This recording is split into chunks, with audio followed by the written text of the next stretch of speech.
Hello everyone, welcome back to the Karak With Mahreen show. I'm so excited about today's guests. I have two amazing individuals here today. They are a couple who have become a sensation on social media. They use their platforms to steal everyone's heart using their heartwarming content. They have individually achieved a lot as well. One in social media and fashion, one in finance. Even though they may annoy me a lot, but I'm so excited to introduce them. Let me please welcome the couple who has stolen everyone's hearts, Mrs. Tahrim and Mr. Harris Ahmed. Thank you. Yes, so I'm very excited to have you guys here, finally on Karak With Mahreen show, which we wanted for a while now. How do you guys feel? Amazing. I'm so excited to be with you. Wow, Tahrim, that's not what she usually says when she's with me. I really want to do this so badly. Yeah, So- Tahrim desperately, she kept telling me she wanted to do this for like months since this started. So No, it's not 1 month. since I started Karak With Mahreen. Yeah. Yeah. So- Yeah, I'm very excited to be here. You know, it's been a long time that we've been we keep on saying, oh, it will happen, and finally we've made time for it, and here we are. Thank you for making time within your busy schedules. So today we're going to talk about marriage because obviously, as I introduce you guys, are a beautiful couple and everyone wants to know your story. So we're going to talk all about that today. We're going to talk a little bit before marriage, your story, how it happened, and then after marriage, how it's been like. Okay? Mm-hmm. So before marriage, you guys had an arranged marriage.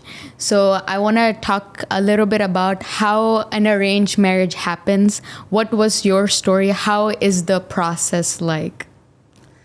You go first. So, the first thing, my parents talking about Harris, I was like, I know him. I knew him for about 5 years ago.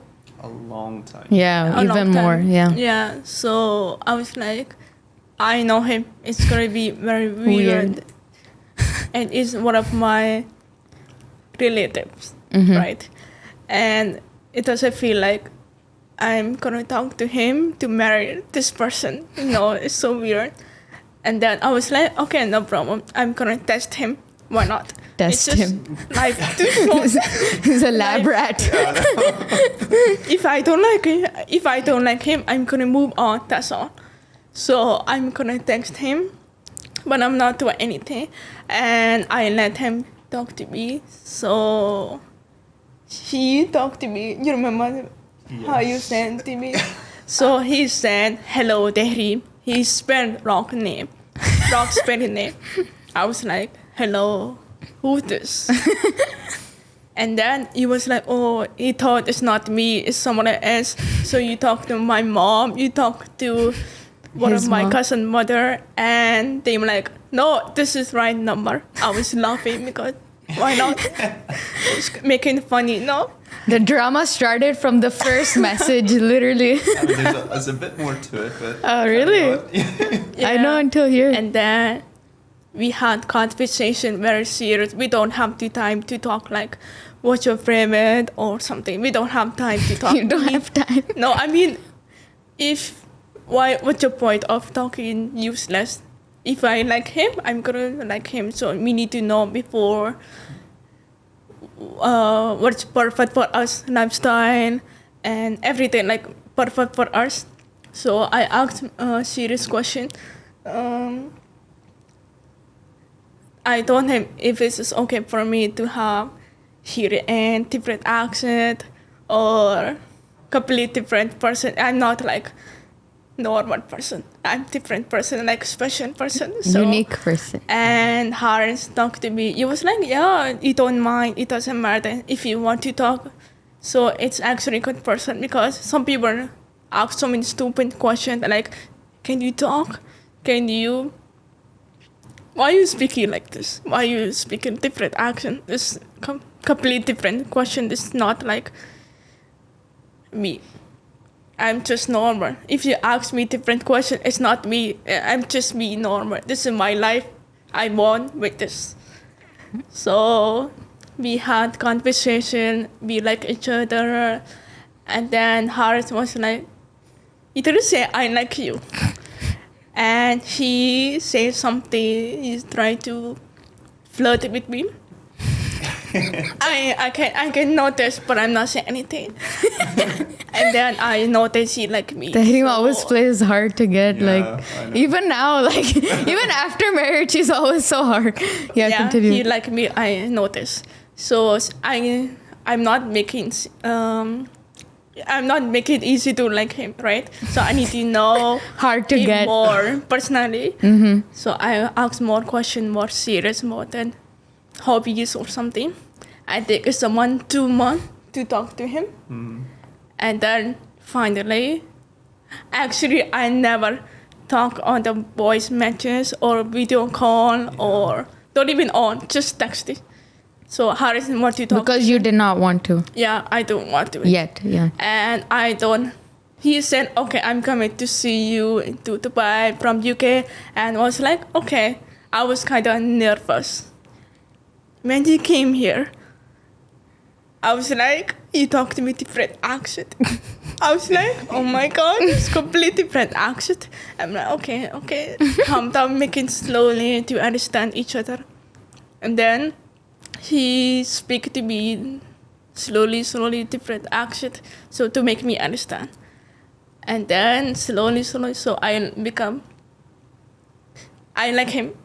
I understand to him. The most important to understand him, communication is key for me. So you ask me, do you understand? Do you want me to speak slowly? This all stuff and make me more happy because nobody speak like this to me before. Only my sisters or my best friend. So it's it's the one for me. And then what happened? We went on a few dates. Yeah, a few days he proposed to me. I was so shocked. And You were shocked. You were not shocked. I knew it's gonna be happen, but I was so shocked that he promised me and I don't have reaction. Oh, you were so shocked that you didn't have a reaction. Yeah, This like I didn't show my emotion.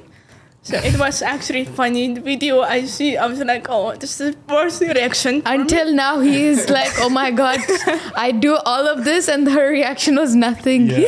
I know. I didn't show my emotion because But from inside, of course, you were. Of course. Yeah. yes.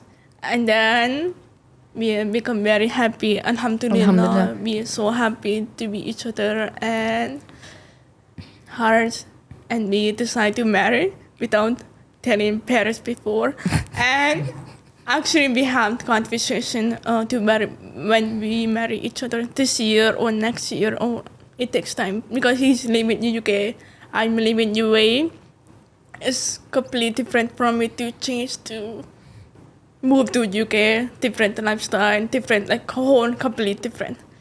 So I was like, okay, make it quickly. I can move here. I can have my time. So I think I'm gonna marry right now. So Harris like, okay, let's do it. And the Papa and Mama was like, what? You already decide to marry right now without discussing with parents or anymore? I'm like, yeah. So A bit more to that story. You know, I think it was a bit more pressure on me at the start. You know, the way it kind of happened. You know, I've heard about arranged marriages. I always thought, no, it's not going to happen with me. You know, and then when the search began to find, you know, somebody that I would potentially be with for the rest of my life. You know, that was quite nerve-wracking. And, you know, I remember when, you know, my mom, you know, she came into my room, she talked to me about Tahrim, and I'm like, oh, okay, yeah, I know her. She's, you know, Raheem's sister. And the way I describe Tahrim, like, who, you know, any of my friends ask me, who is she? Like, how do you know her? And it's like, you know, because the long-winded way of saying it is, she is my aunt's brother-in-law's daughter, right? Oh yeah. So we're kind of related, but not related. Yeah. If that makes sense. Yeah. And it's like the short answer would be, okay, we share a cousin, Yeah. but not by blood. Like, we're not blood relatives. Yeah. And of course, I knew Tahrim, I knew you and Fozzie and everybody. Every time I come to visit Dubai, for some reason, I always ended up with seeing you guys. Yeah. So when my mom and my dad talked to me about Tahrim, I was like, right, okay. Never really considered that. And for me, the big thing was, she's Raheem's sister. Yeah, that was the way you remembered her. Like that was your definition of Tahrim. But even going forward to thinking, if it's like getting to know somebody in that intimate connection and, potentially marrying somebody, all I could think about was, this is Raheem's sister. Yeah. So that was the thing. And then I remember, my aunt, she called. And at the start I wasn't so sure, and she was like, Harris, just tell me everything, like, what are you not sure about? And I think like the biggest thing for me was the difference in lifestyle. Dubai is Dubai. Right? It's fast moving, it's luxurious, and Tahrim, her entire family's here, and I knew like from the get-go that your family, you're very close to one another. Whereas now that, Tahrim's lived in Edinburgh, you've visited us in Edinburgh, it's not Dubai. It's a lot quieter, it's slower, it's not sunny 365 days a year. Yeah, I hear that a lot. Yeah, plus, it'll be, I thought, it'd be quite hard for somebody to move from Dubai to Edinburgh. Yeah. But especially it'd be a lot harder for somebody who's very close to her family to move. So that was my biggest worry. But, interesting. My aunt said, no, it'll be fine. And then, she spoke to your parents and they were okay with it. And I think the next time it was like a Zoom call, a video call, and it was like your parents, it was Raheem. I wasn't there, right? You weren't there. Yeah, I don't, No, yeah. It was like my aunt and uncle Kalu, they were there as well. Muhammad was there. And your parents and you? My parents and me, yeah. Yeah. And then I think Tahrim was in Baku. I think you guys were in Baku. Oh, Yeah, that's yeah. why. Okay. Right? And it was like meeting the entire family, but over Zoom. And I was like, this is like so This is weird. crazy. This is like whole family. Who does this? That probably scared you away already. I was scared. I was a bit nervous to think, okay, like this is like a live interrogation, this is what I felt like. But no, it was a nice conversation. And like for me, I already knew your parents and they've always been great. And like for me, it was like Raheem's sister. Just remember it's Raheem's sister, Are you that scared of? Scared. It's like, the friendship I have with your brother, I didn't want to ruin that. Makes so much sense. Yeah. And especially if it's like, if it's a guy's sister, it's like something more. It's like you have to be a lot more respectful. And yeah, okay, when you're coming to that marriage, yes, you do ask for, the girl's parents' permission. But for me, it's like, okay, I need their permission, but I technically need to make sure Raheem is okay with it. Thankfully Wow. he was. I didn't know this. I didn't know this was what was on your mind. Yeah, but I wasn't worried or anything, and I think afterwards, after that whole video call, everything was okay. And then everybody's like, oh, you need to message her and everything. And I was like, yeah, but I don't have her number, And your mom, she on the call, she was like, yeah, the girls are away to Baku for a trip, but when they come back, I'll speak to Tahrim, and then we'll exchange numbers. I was like, fine. And then, my aunt, like, she kept on saying, you need to message her. I was like, yeah, but this is what I got told, and I don't have her number, so I can't. So you have to wait. And then every day my mom would say, Just kept reminding you. I was like, right, okay. And then eventually when you guys came back from Baku, then my aunt said, right, okay, they've spoken, they're happy to exchange numbers, whatever. Then she sent me your number with your misspelled name. Okay. Oh, it was already a contact on WhatsApp, and I just added it. And I thought, okay, Tahrim, that sounds like how everybody pronounces it, right? That's what I said. hi, Tahrim, and it was wrong spelling. No, I want trauma. That's all. Yes, I knew. I understood after. Now you're like, oh, it all makes sense. It's just Tahrim being her. Yeah. You know, and on my end, I think the first few days, every time that we were like messaging back and forth, my mom was like, oh, what did you say? What did she say? And then I later find out that your mom was doing the exact same thing with her. Yeah. Oh my God, that's great. Yeah, but it's such a cute story to hear, like how everything came together. But obviously, like before all of that, there were so many different concerns that both of you had. Like you were talking about, Rahim's sister.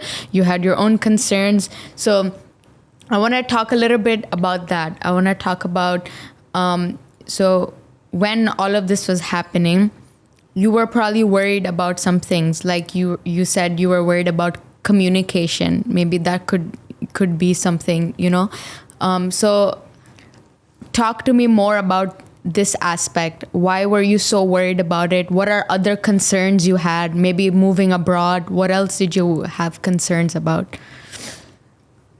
About different worried, like what you were worried about before all of this happened. Yeah, before marriage. Okay, the first day I was thinking about my cochlear blood. I'm deaf person.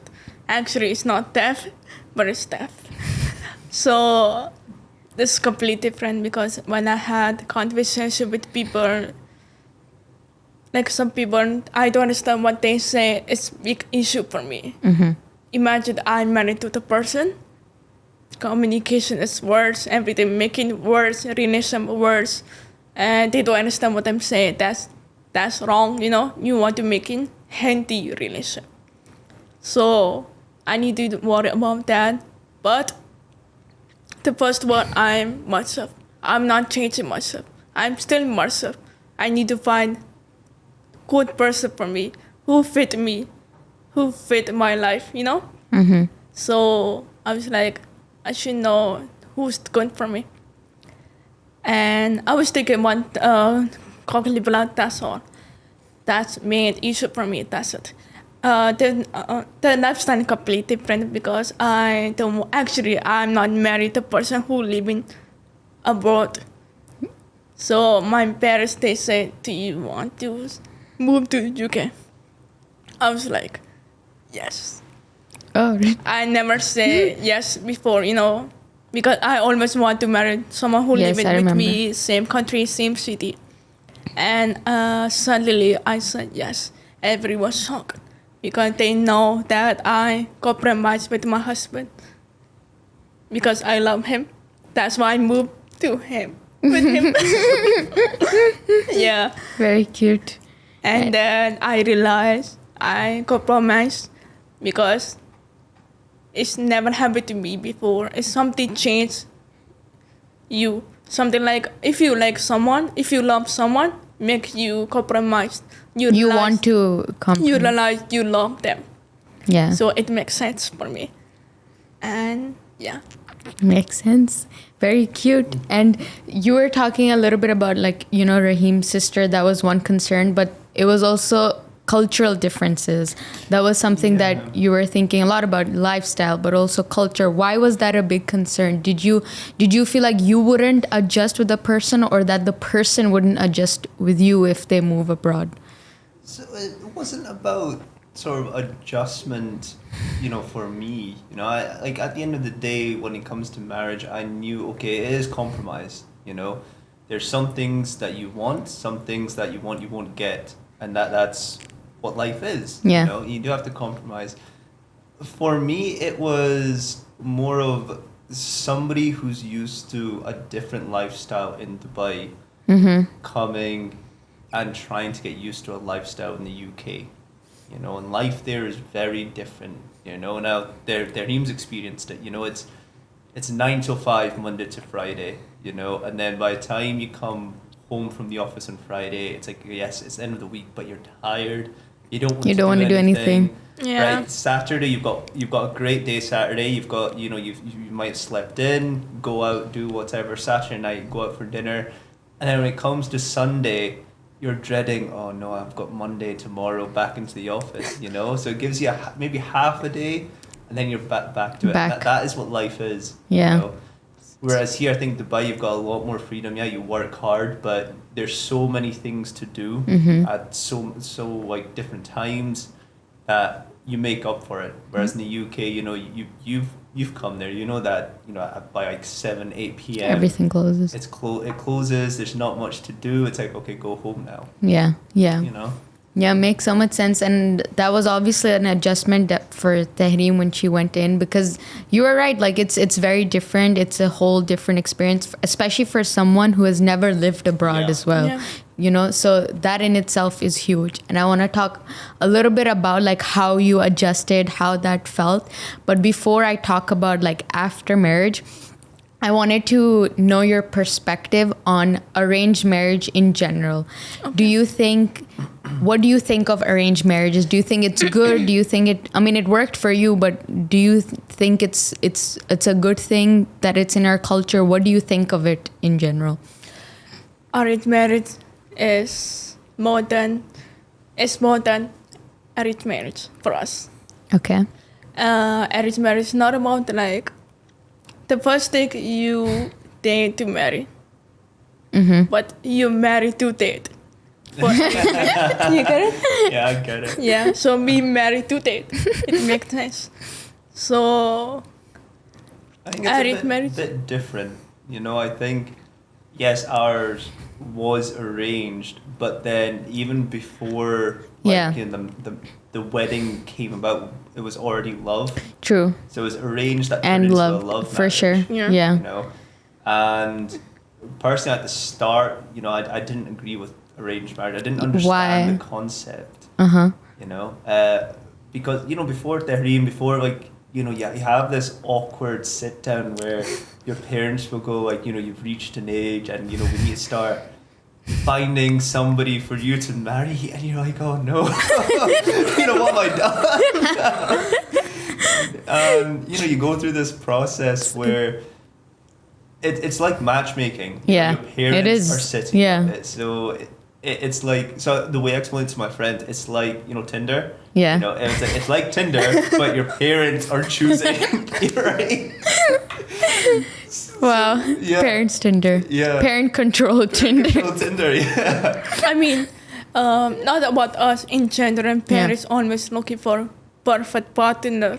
They know what they want. Yeah. Specific, I say something. I'm not talking about him. I'm talking about the person I imagine it. I said I want the person who has muscle, who has smart mindset or something like that. So my parents, they understand. They find someone fit me. So I got this person.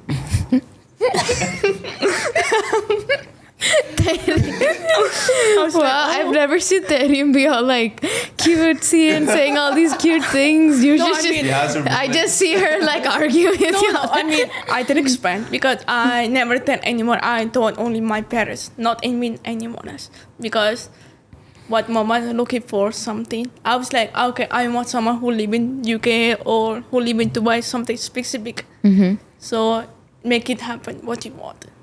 Make your dream partner. I think like the main main worry was like for everybody, like my parents, your parents. I think the main issue that they had was if I had a problem with her cochlear implants, you know, and I understand, you know, there's a stigma of, you know, a disability like that, people aren't interested. But I've never had an issue with that. It wasn't a big deal for me, you know, and I was getting asked over and over and over again, are you okay? Are you sure? You know, you can be honest. And I'm like, yeah, it's not a thing for me, you know. It doesn't, like, I can understand her, we can communicate, we can talk. I like the way she talks. And, you know, even at night when she takes off her hearing aid and we can still talk, you know. It's completely normal. Yeah. I think like that itself is a huge quality, because usually people are not very open-minded to understand that, oh, this is also normal. And I understand why. Okay, maybe because they're not experienced that, they haven't seen that a lot. So they get like, they have questions, they have like stereotypical views or whatever it is. They never see person who has different, like different disability, people who was different, you know. Yeah. So But still, the way you ask questions should be respectful, which Yes. a lot of people don't know how to do, right? So, yeah, it happens to my mom. They asked stupid question to my mom, like reached on, you know, looking for matchmaker, mother, you know, how they're talking. So mother said that, can she talk? Just stupid question. Imagine you talk to your mom. They say, why you saying that? Of course she can talk. Do you think someone can talk to marry this? You know, it's stupid question. They ask a lot of stupid question like, can she talk? Is she moved? Is she can do anything? What she doing? You know, something like that. So mama, she doesn't feel good. comfortable, yeah. She doesn't feel comfortable, you know, uncomfortable, and she realized it's a lot of people not good for me. So my cousin, my aunt, they found this person. you know what? She was reading the Quran, and she got something. The person, this person can marry me. Why not? I This can. person can marry. Yeah. If only like love works that easy. Like, I mean, this is miracle because she read the Quran Yeah. and she got the person to give me she to had give her. thoughts. yeah, I want to know what she reading because maybe my name is in Quran, yeah. So maybe, and Mama's like, yeah, it's good option. We want try to talk to each other. So how we are now. Yeah, alhamdulillah, all worked. So very beautiful. It's very beautiful to see how everything came together, alhamdulillah. So let's talk about after marriage. Okay. So all of that happened. You got married. You got married very fast, actually. Yeah. But you both wanted to. And you both were the ones who took the initiative and said that you want to get married. And then you did get married. So how was it after marriage? Because you got married early on, Yeah. in the relationship, did you find problems in that? Were you were there certain disagreements that you did not talk about before marriage, and then after marriage it was like, oh, we should have talked about this before, because of the fact that you got married quite early in the relationship? We already had conversation before marriage. We had serious conversation. We need to know what's perfect for us, what's lifestyle for us. And then after marriage, we make it easy, right? Yeah, I think like, you know, getting to know each other, we kind of skip the whole, oh, what's your favorite color, your favorite holiday destination, all this. Okay. We can ask after marriage. Yeah, I think it was more important to get to like, you know, the more important questions, Parts. the serious questions like, okay, where do you see us living in the future? How many kids? You know, what's your dream? Like, how motivated are you about your passion, about your business or your career? Yeah. You know, because I know, like, there's that certain amount of time that you have of like contact and getting to know that person before you have to make a decision. Okay, yes or no. Right? Because at the end of the day, if it's a no, you don't want to waste their time and you don't want to waste your time. True. You know, so we kind of skipped that. And then after we got married, you know, we had that period of, okay, we're married, but we're living apart because I'm in the UK working, she's in UAE. We've got our actual wedding celebrations coming up in December. So we have that time, okay, now we can really like just ask the more easy questions. Yeah, and again, to no surprise, they kind of just matched with what we already discussed with the main questions. Yeah. Because those serious questions already give you a clear picture of how that person is. So even if you took this little fun questions afterwards, it still works because you still know the person. Because you know the person through those serious questions, not necessarily through like, oh, her favorite color. So that makes sense. But because you skipped that part, did you feel like you were in a hurry? Why did you feel like you had to do that? Did you have pressure? Because for you, Tahrim, for example, you marry early in your age. You married, relatively young, okay? So you feel like maybe you have pressure from parents, from family? What did you feel? I think nobody pressured to me to marry because I think Allah give me the person. Allah give me something new experience. So I was like, okay, I know it's completely different for me. It's new test, you know. I was like, okay, no problem. So I can test him. If I don't like him, no problem. I can move on. Maybe someone else, maybe different person. Who knows? So Allah give me the person. So we made together after that. Makes sense. Yeah. We don't have any problem. One problem is, in general, a lot of parents are pressured to curse to marry, you know. It's actually stupid things to marry. Not parents' problem. It's about the own generation, make everyone use mindset to make everyone, you know, society, same thing. It's generational, yeah. Yeah, and old generation make everyone, you know, new generation people still think about that. I need girls to marry this person, this whole stuff. It's not going to take. You want your daughter to make happy. You want your son to be happy. That's made important. So that's how my parents want me to make happy. That's more important for me and hers. That's how he finds someone good for me.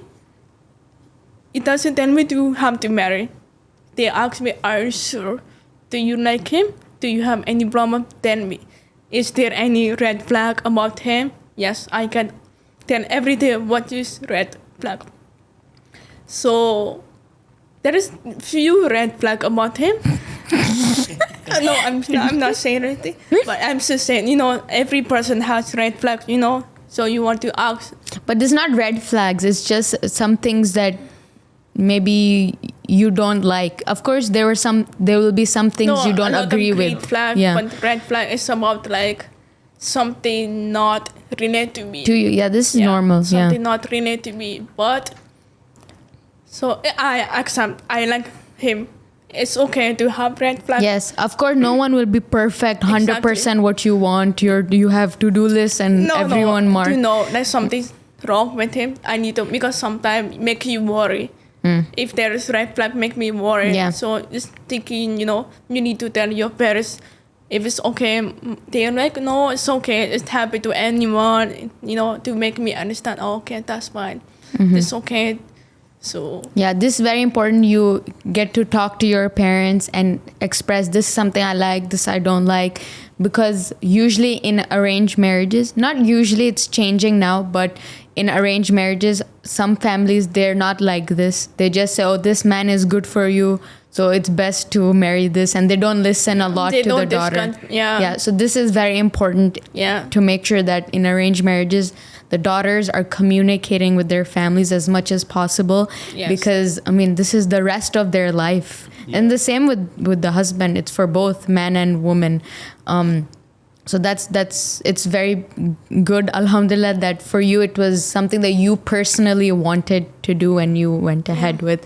So one thing after marriage, what are some of the things that you don't agree with? Some of the biggest disagreements, something that you don't agree with after marriage? Like the biggest disagreements that you've had. I mean, you don't have to expose your everything, but I'd say disagreements. I'd say, you know, like we've definitely compromised a lot. Like for me, it's like getting used to, you know, my room's not just my room anymore. Yeah. It's her room as well. And it's come to a point where I don't know where any of my things are. You know, so I have to ask her, oh, where do you keep this? Where do you put that? And she will literally just go and find it. Like, okay. And I'll forget what it is. And she'll still, I'll ask her again and she'll find it again. You know? And, you know, before, like marriage, you know, my parents can attest to this, that I spent a lot of time, like, you know, going out with my friends, spending time with them, etc. But now it's like it's reduced down to like every other weekend, and it's not purely just because I'm married now and I want to spend time with Tahrim. It's, you know, I've got other things that are now taking priority. You know, I've got work, I have professional exams for qualifications. you know, and it's just less time I have to just go out and spend with my friends. But it makes those rare times, okay, that I do have time with my friends, it makes it much more worthwhile. Special. Yeah, it makes it more memorable. I'm not telling to have to go. I'm telling not to go to your friends. No, I'm not saying that. Yeah. So I'm telling them to have perfect time and to not waste. Balance your life. Yeah. So for you, what kind of sacrifice you made? Like for you, it was the time you would spend with your friends, even though it was not necessarily because of marriage, but that played a factor. So for you, Tahrim, what kind of sacrifices you made after marriage that... And you were saying it's good to make compromises. If you love the person, you will willingly make those compromises. So what type of compromises did you make? Movie to UK. Yeah, that's the biggest one.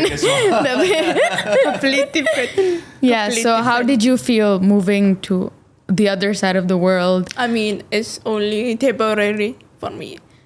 So it's okay. It takes time for me to adjust the lifestyle. And we have very short time. What I want something, we will adjust to this. We can change to different lifestyle, become balanced lifestyle. So it's okay. It's a process. It's a process. Process. Of course, like it's something completely new. Yeah, completely different. So I accept this. I compromise this. It's okay. It takes time for me to. It's maybe something new, experience something new. Never see this before. So, yeah. And for you, is there any other particular sacrifice or compromises that you wanted to talk about? Not yet. I mean, so the two biggest worries, you know, of this relationship at the start was, okay, one, you know, it's the cochlear implant, making sure that Tahrim and everybody understands that it's no problem for me. And the second part was, you know, ever since I was a kid and coming to Dubai to visit family all the time, you know, I've always said I wanted to move to Dubai. And that was like the main requirement when you know, my parents were asking, oh, what do you look for in a girl? I was like, you know, as long as they realize that, you know, in the future, like I will be moving to Dubai and there's no compromise on that. You know, it will happen. Might happen in a year, 2 years, 3, 4, 5, who knows, but it will happen, you know. And I think that was the other part of Tahrim, you know, when she mentioned that she doesn't want to move from Dubai, she wants to stay there. And I explained it to her, you know, coming to the UK, it would be temporary, it's not forever, like we will be coming to Dubai because I'm making sure that's going to happen. Yeah.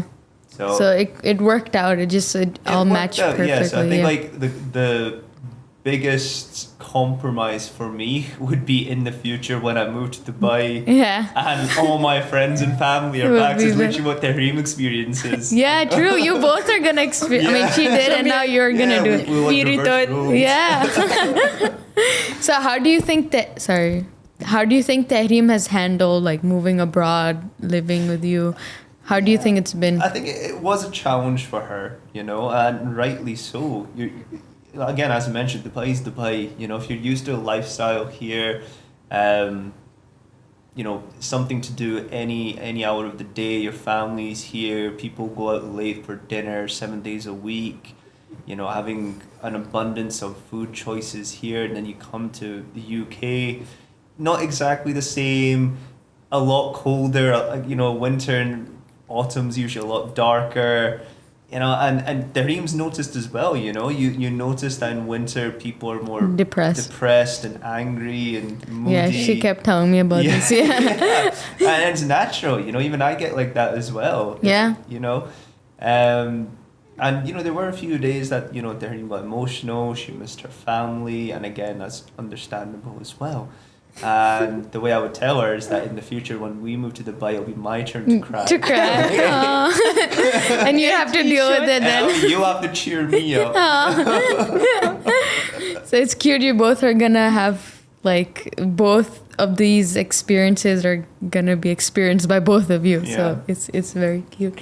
But so we've talked a little bit about sacrifices that you would have to make moving abroad. Some women don't have to move abroad if when they get married. Sometimes it's in the same country.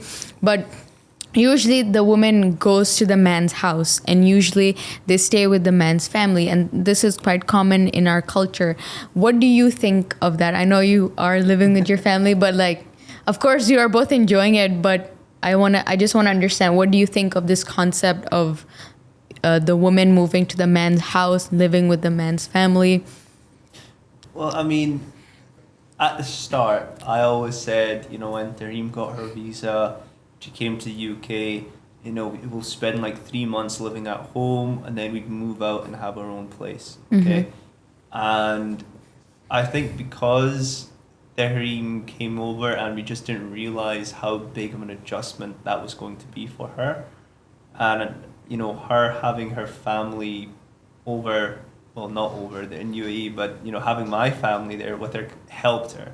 So I said to her, it's like, okay, we don't need to move out. If you want to stay here at home with the family, with my parents and sisters, we can do that. And the day, if the day comes that you want to move out, you let me know. We'll have a conversation with my family, and we can move out. And even my parents, you know, they're like, look, you're going to move out to an apartment that's a 15-minute drive away. We'll have a car.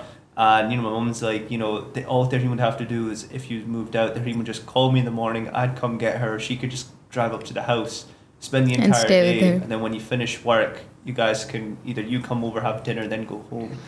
But I don't have an issue living at home. And even here, you know, when I come visit you, I live with your family, you know, and again, there's not an issue at all living with family. So we do get that privacy that we want. And at the same time, we get time with each other's family. Yeah. As long as you're having the balance, then that's perfect. Yeah. Yes, there is no issue living with family house. That's not the issue, because my parents and their parents have boundaries. They understand, respect our boundaries. That's best thing.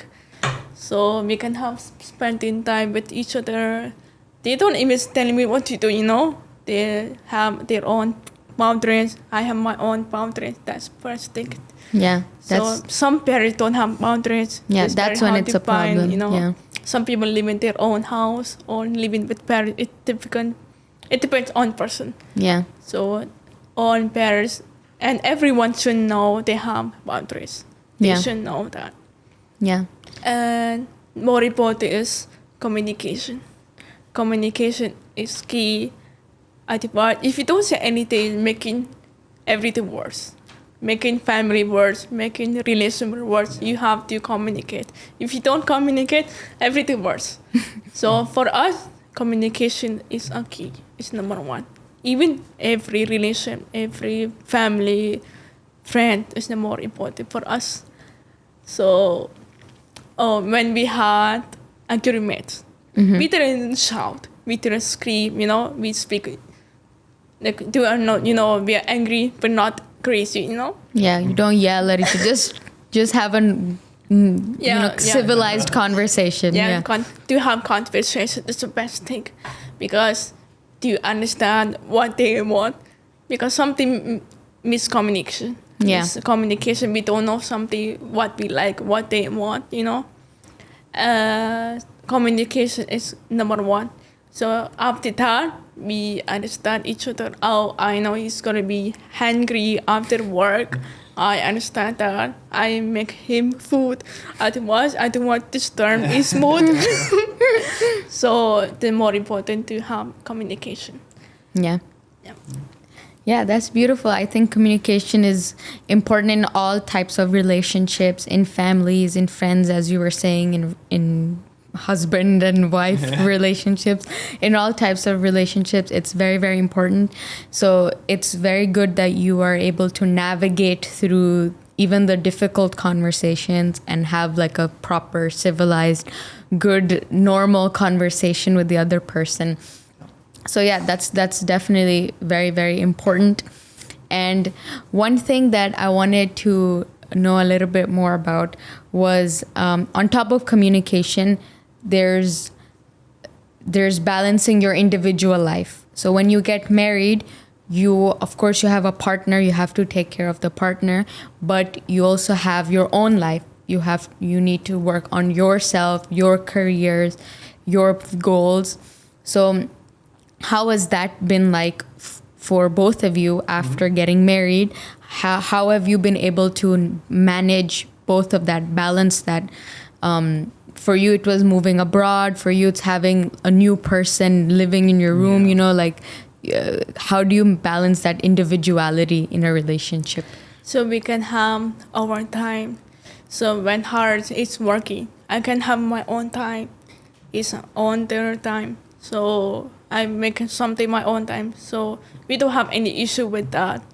I'm not depending on husband. You don't have to be dependent on husband after marriage. You don't have to do that. It's so stupid things to do. Because Like, what do you mean dependent on a husband? Like, for Like- happiness, for what? So some people has problem with this.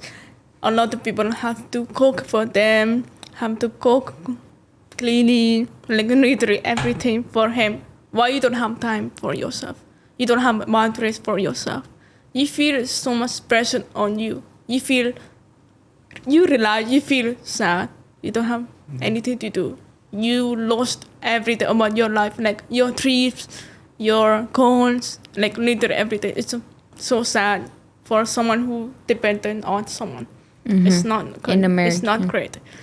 So everyone have. It's okay. He dependent on me. I dependent on him. We balance. So I've done it to iron. I'm not iron shirt or something. He has own time. I'm doing my own time. So we making balance. Yeah. I mean, I think we kind of worked it out as, okay, there's things that we would do together, and then there's things that we do apart. So I do have my me time. Like, I can go to the gym after work, and I'll just tell Tareem I'm going to the gym. Okay, she knows I'm in the gym, so don't bother messaging or calling or whatever, because that's my me time, And then I'll come home, and sometimes either Tahrim has cooked or we'll cook together. Other days when Tahrim is doing something, or if she's busy, okay, I'll cook dinner. I have time, so I'll cook, And then even if, we're doing things separately, we'll still be together. So when Tahrim's working on her business, she's on the laptop, I might be watching some TV, I might be watching my own show, but we're sitting on the bed together. She's on the laptop, I've got the TV. You're still together, yeah. So you manage that pretty well, yeah. And I think there are instances where we become a bit stressed. For me, it was my exams I had to do. For you, it was setting up your website for your business. I think that's when you need, like, communication, like, comes in handy, because that's when you really need to communicate and say, look, I need time to myself because I need to study for my exam. Dareem's did the same thing, whereas my website launch is coming soon. I need to get this work done. And that's when it's like, okay, that you just need to leave them alone. Just leave the room, go do something downstairs or go outside or whatever, just leave them be. Yeah. So if you don't make it happen, then whatever, imagine if I complain or he complain, make relationship worse. So every relationship don't like the complaint, so much complaint. Nobody like this, If I complain too much, you're like, why, making waste Always of negative, your time. yeah. So much negative. You're not supposed to complain. You're supposed to understand and accept this. And communicate, yeah. So even when you don't like something, when you need you need something different, you need some time off, you have different needs, instead of complaining like, oh, I never get time to do, or you don't leave me alone, you can just say, oh, I need some time off. Can you so that's... If we say, okay, for example, I don't know he's about to have me time. So I didn't know it's about me time. I don't have to say before telling me, otherwise even can't complain, he has to say something. So it was like, I have me time, please do not disturb me. Okay. But sometimes do you feel bad? No, not at all. You understand that he needs it. I understand. The first word I feel, it's okay, it's just very sometimes it's okay. It's not the whole thing. Yeah, exactly. Yeah, makes sense. So there's so many different elements to relationships that you have to navigate. We were talking about careers and individuality and communication and all those things. The one other thing that you also have to balance is the expectations that are put on you as husband and wife, as someone who's recently married. So you can have expectations from your family, from friends, whatever it is. So what kind of expectations have you had? So, you can have expectations that you need to have children very soon or any other sort of expectations financially, all these things. So whoever wants to start, what kind of expectations did you have to balance and are continuing to navigate? Children, kids, is a big one. I know, I couldn't, not about them. I know their parents need to have grandchildren. I understand. Please wait patiently. I will give you. I will give you. Just you. We will give you grandchildren. Don't worry. Inshallah, we will give you. Being born and brought up in the UK, right? The way I thought, I guess, thought about marriage and kids was like, okay, I'd get married in my 30s, like early 30s, and I'd have kids in my late 30s,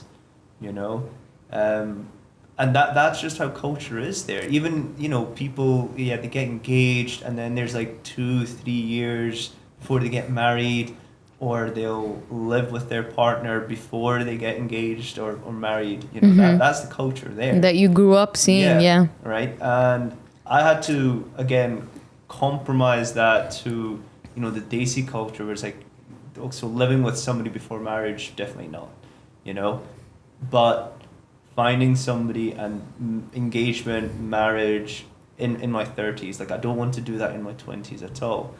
But it happened, right? And then now it's like, we've been married for just over a year now. Mm-hmm. And there's that expectation of, when the grandkids coming, and we my cousins in the UK that got married like a year or two before me, they have that same expectation from their parents, Yeah. But eventually the parents are like, okay, it's fine. Whenever it happens, it happens, And next thing you know, when they're saying that, they're due a kid. So it's like, what's this kind of thing? It's like, it's reverse psychology. You want a kid, no, and then as soon as like, oh, okay, it'll happen when it happens, bang, they're pregnant. Yeah, it happened kind of crazily, but it happened. But everybody keeps saying, 2 years, 3 years into marriage, then you should have a kid by then. So we've compromised, and originally we said 5 years. We've come down to 2.5 years. Mm-hmm. Okay, so you have compromised. You found you found your way through it, inshallah. There's certain things, like both of us have talked about that. There's certain goals we want to achieve before having our first child. Makes sense. And we've explained that to our parents, and they now understand. Okay, that's fine. Yeah. So again, communication came in handy in that regard as well. Communication is more important. That's why. Otherwise, they don't understand. They try to make me pregnant, Try to make me pregnant. I was like, please. But I think like even anyone, even my cousin, like literally everyone. They tell me to you, when you can be pregnant, please tell me when you're pregnant. I was like, inshallah. I don't have to complain. I don't have to be mad. Just say inshallah, because it happens from people, everyone really wants children. I understand. I was like, inshallah. That's all. That's all. I'm not complaining. I'm not saying anything. Inshallah, it's the most. You just say that. Yeah, you don't think of it negatively. Just forget and inshallah. It's useless to say that. Just say inshallah. The key was, first, it was to make sure we were on the same page. That we both agreed on sort of the estimated timeline of when we will try to have kids, when it'll be, or he or she will be born. As soon as we were on the same page, then we said, okay, let's discuss it with our parents now and help them understand, which they do now. Which they do, yeah. Well, it's beautiful, your entire journey, how it's been, alhamdulillah, and I wish you the best of luck for the future, inshallah.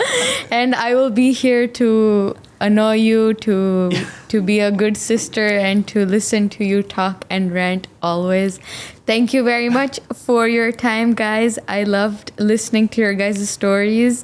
Thank you for being here. I hope you enjoyed it. I have a gift for you guys, which, Oh, wow. of course, which you guys have seen already, but it's okay. Thank you. This is. 20. And also, we are very. Oh yeah, and also by the way, everyone, my beautiful outfit, Tahrim's beautiful outfit. It's by Tahrim's amazing fashion business called Tahrim Munir. So it'll be here on the screen. Check it out. So if you love this dress, you can get it on her website. Yes. And you guys can open this. Okay. Thank you. Your beautiful, Thank you. nice Thank you gift very much. that you can open so yeah, that we sure. and then we end. Oh, nice. It's upside down. Other way. Yeah. Yeah. It looks so nice. Yeah. Oh, wow. Every comment. Greg has a story. Thank you for sharing yours with me. Hope you remember this flavorful conversation through these flavorful teas. I like that. Yeah. Thank you. Yay. Thank you so much. And there's so many teas, so you can Yeah. enjoy. Yeah. We will have tea. Though. That is so formal. It's so funny. She's like, thank you. Okay. Anyway, thank you guys.